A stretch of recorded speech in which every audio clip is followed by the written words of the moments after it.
విశ్వాసాన్ని గమనించండి.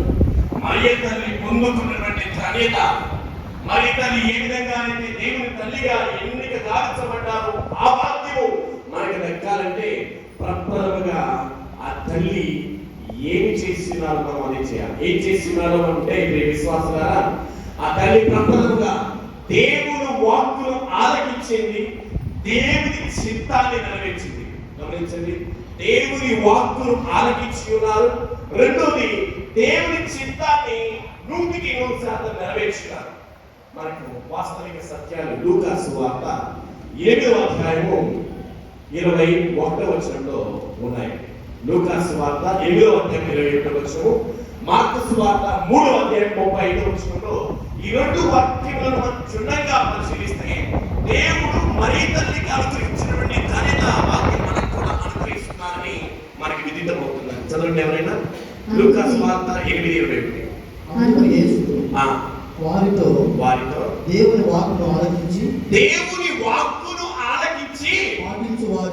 పాటించువారే నా తల్లి నా సోదరుడు. ప్రేస్తున్నాడు. హల్లెలూయా. అర్థమైందండి.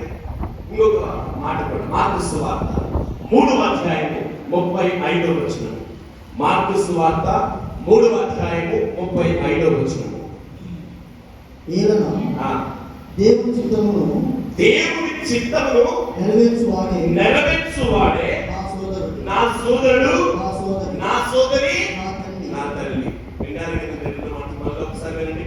దేవుని వాక్కును ఆలకించు పాటించువాడే నా తల్లి నా సోదరుడు, దేవుని చిత్తమును నెరవేర్చువాడే నా సోదరుడు నా సోదరి నా తల్లి.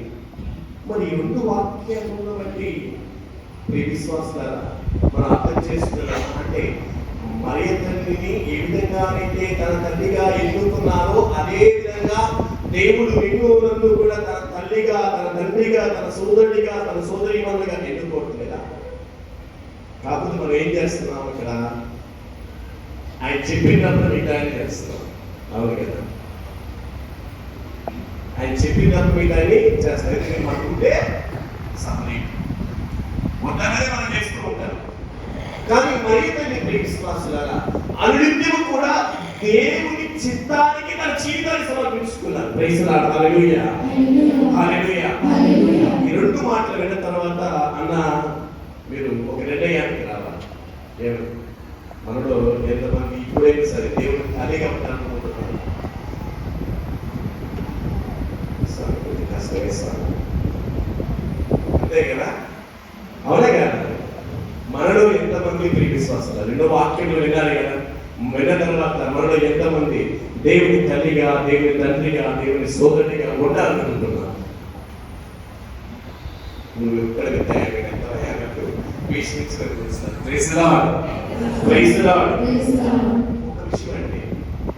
ఎవరైనా మన మాటను ఆలకించి మన ఆలోచన ప్రకారం నడుచుకుంటూ ఉన్నారనుకోండి, జీవిస్తూ ఉన్నారనుకోండి, వాళ్ళు మనం ఏం చేస్తాం? సత్కరిస్తాము, సన్మానిస్తాము. అవునా కదా? ఎవరైనా మన మాటను ఆలకించి మన ఆలోచన విధానం ప్రకారం జీవిస్తూ ఉంటే వారిని సత్కరిస్తాము, వారిని సన్మానిస్తాము, ఇష్టపడతాము, మెచ్చుకుంటాము. మరీ ముఖ్యంగా మన సొంత కుటుంబ సభ్యులుగా మనము వారిని స్వీకరిస్తాము. ఇక్కడ గమనించాల్సిన విషయం ఉంటుందండి. పైన 2 వచనాల్లో విశ్వాసంగా మనం గమనించినట్లయితే దేవుని చిత్తానికి లోబడి ఆ చిత్తాన్ని నెరవేర్చేటువంటి ప్రతి వ్యక్తిని కూడా దేవుడు తన తల్లిగా, దేవుడు తన సోదరుడిగా, దేవుడు తన సోదరి మనులుగా, తన స్నేహితులుగా స్వీకరిస్తారని తేటతలమై. అవునా కదా? ఇక్కడ గమనించండి, మరియ తల్లిని తన తల్లిగా దేవుడు స్వీకరించారంటే ఆ తల్లి వాక్యములు ఎంతగా ఆలకించి విశ్వసించి ఉండి ఉంటారో నాకు అర్థం కాదు. గాబ్రియేలు దూత ప్రత్యక్షం కాగానే దూతను చూసి భూతం అనుకోలేదండి. గాబ్రియేలు దూత ప్రత్యక్షం కాగానే దూతను చూసి భూతం అనుకోలేదు.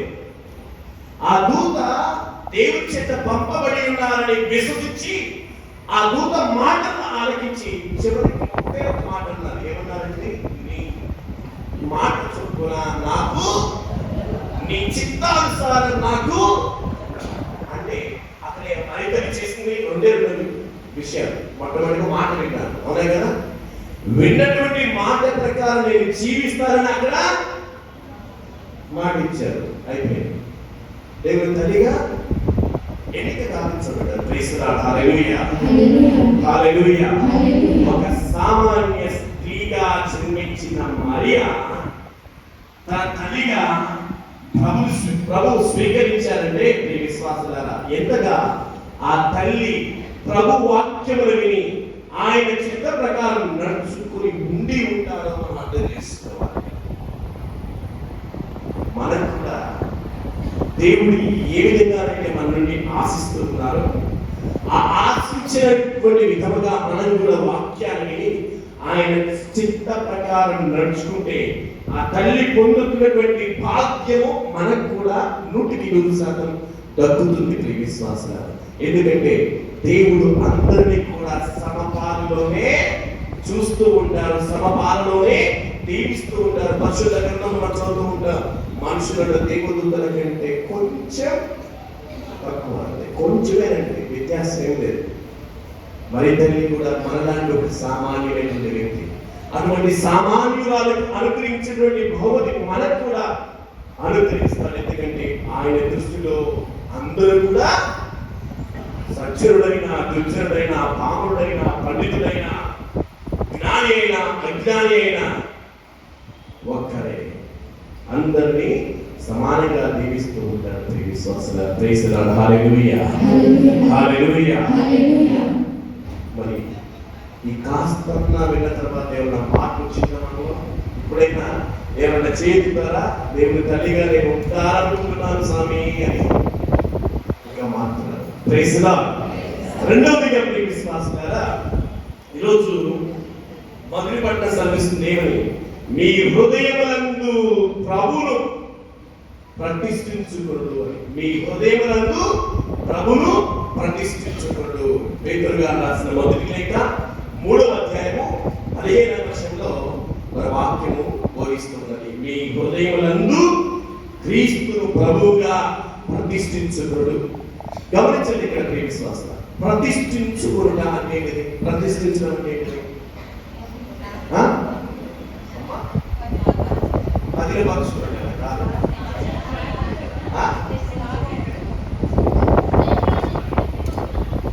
ఇప్పుడు దేవాలయాల్లో విగ్రహాలు ప్రతిష్ఠిస్తూ ఉంటారు, తెలుసా? ఏదో మాట్లాడుతున్నారు గుంపులో పోయిందా కానీ ఒకటి కూడా నా చెవుడు చేరట్లేదు. స్థాపించుట విన్నారు కదా, ఈ మాట విన్నారు. ప్రతిష్ఠించుట అన్న మాట విన్నారు కదా. ప్రియ విశ్వాసులారా, ఒక విగ్రహాన్ని దేవాలయంలో ప్రతిష్ఠించే ముందు ఏం చేస్తారంటే, ఒక స్వరూపాన్ని దేవాలయంలో ప్రతిష్ఠించే ముందు సహజంగా 4 నదుల నుంచి పవిత్ర జలాలను తీసుకొస్తారు. ఎన్ని నదుల నుంచి? 4 నదుల నుంచి పవిత్ర జలాలను తీసుకొస్తారు. పవిత్ర జలాలను తీసుకొచ్చిన తర్వాత ఏం చేస్తారంటే శుభ్రపరుస్తారు. శుభ్రపరిచినటువంటి ఆ స్థలం అంటే విగ్రహాన్ని ఎక్కడైతే ప్రతిష్ఠించబోతున్నారో ఆ స్థలాన్ని శుభ్రపరిచి ఏం చేస్తారంటే ఒక హోమాన్ని ఏర్పాటు చేస్తారు. ఒక హోమాన్ని ఏర్పాటు చేస్తారు. హోమంలో ప్రియ విశ్వాసాలు అందరూ తెలిసి కట్టలేసి మంట పెడుతూ ఉంటారు. అదేవిధంగా కొన్ని ప్రార్థనలు చేస్తూ ఉంటారు. అది 2 శుభ్రపరిచిన తర్వాత ప్రార్థన చేస్తారు. ప్రార్థన చేసిన తర్వాతే ప్రాణ ప్రతిష్ఠ చేస్తూ ఉంటారు. అర్థమైందా? ప్రార్థన హోమం అయిపోయిన తర్వాత ప్రాణ ప్రతిష్ఠ చేస్తారు. ప్రాణ ప్రతిష్ఠ ఏంటి? జీవం లేనటువంటి ఆ విగ్రహానికి జీవం రావాలని ప్రార్థిస్తూ ఉంటారు. ఇక్కడ గమనించండి ప్రియ విశ్వాసులారా, మరి తల్లిలో కూడా మనం ఈ విషయాన్ని గమనించవచ్చు. అవును, ప్రభు అంటే ఆ తల్లి గర్భంలో స్థానాన్ని పొందుకునే ముందు ఏం చేస్తారు? ఆ తల్లిని పవిత్రపరిచారు, శుభ్రపరిచారు. జ్ఞానస్థానం అనే పవిత్రమైన దివ్య సంస్కారం ద్వారా నీటి చేత మనందరం కడగబడుతూ ఉన్నాం. దాని అర్థం ఏంటిది అంటే పవిత్రపరచబడుతున్నాం. దేవుని ఆలయాలుగా ఉండటానికి పిలవబడిన మనందరినీ కూడా దేవుడు ఏం చేస్తూ ఉన్నాడు? పవిత్రపరుస్తూ ఉన్నాడు. ప్రతి ఆ తల్లిని కూడా పవిత్రపరిచారు. రెండవది ప్రియ విశ్వాసులారా, హోమం చేస్తారంటారు కదా. హోమం ఏముంది? అగ్ని. వెలుగు. లోకాన వెలుగుగా అవతరించినటువంటి ఒకే ఒక్కరేమో క్రీస్తు. ఈ లోకాన ఉన్నంత వరకు నేనే వెలుగు. యోహాను సువార్త 8:2 అవునగా. అంటే వెలుగు ప్రతీకగా ఉన్నటువంటి ఆ క్రీస్తు ప్రభు ఆ తల్లి గర్భంలో పురుడు పోసుకోవాలంటే పవిత్రత అనేది ఉండాలి. కాబట్టి ఆ తల్లి దేవుడు ఏం చేశారు?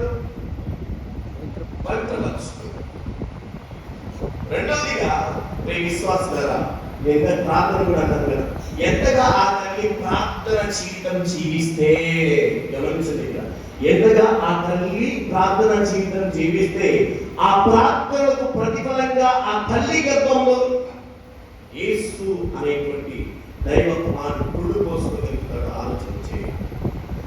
మూడవదిగా ప్రాణ ప్రతిష్ఠ చేశారు అని చెప్పారు కదండి. అప్పుడు గర్భం ఏముంది? అప్పుడు ఎప్పుడైతే దేవుడు పవిత్రపరుచుకున్నారో, శుభ్రపరిచారో, ప్రార్థన ఆలకించి ఆ తల్లిని పవిత్రపరుచుకున్న అప్పుడు ఏమి లేని ఆ గర్భంలో, శూన్యంగా ఉన్న ఆ గర్భంలో ఒక జీవం అనేది ఉద్భవించింది. Praise the Lord. Hallelujah, hallelujah. తండ్రి వందనం, తండ్రి స్తోత్రం. మనకు కూడా ప్రియ విశ్వాసులారా, పాప సంకీర్తనం అనేటువంటి దివ్య సంస్కారం ద్వారా ప్రతి నిత్యం కడగబడితే, గమనించండి, పాప సంకీర్తనం అనే దివ్య సంస్కారం ద్వారా ప్రతినిత్యం కడగబడితే, అనునిత్యం మనల్ని మనం పవిత్రపరచుకోగలిగితే, దేవుని నివాసాలుగా మనల్ని మనం ఏర్పాటు చేసుకుంటే తప్పనిసరిగా మరియ తల్లి పొందుతున్నటువంటి ఆ తల్లి ఏదైతే ఉన్నదో, తల్లిగా ఏ విధంగా అయితే పిలువబడుతుందో అదే తల్లిగా మనకు కూడా దేవుడు అనుగ్రహిస్తాడు. మనల్ని కూడా చూసి దేవుడు నా తల్లి, నా తండ్రి, నా సహోదరు తండ్రి. Praise the Lord. Hallelujah, hallelujah. గమనించండి, దివ్య సంస్కారాలు ఊరక అనుగ్రహింపబడలేదు. విశ్వాసులారా, ప్రతి దివ్య సంస్కారంలో లోతైన నిగూఢమైనటువంటి అర్థము దాగి ఉన్నది. మనము అనునిత్యం కూడా పవిత్రపరుచుకుని దేవుని నివాసములకు యోగ్యముగా మనం తయారు చేసుకున్నకై ఈ దివ్య సంస్కారాలు అనుగ్రహింపబడ్డాయి.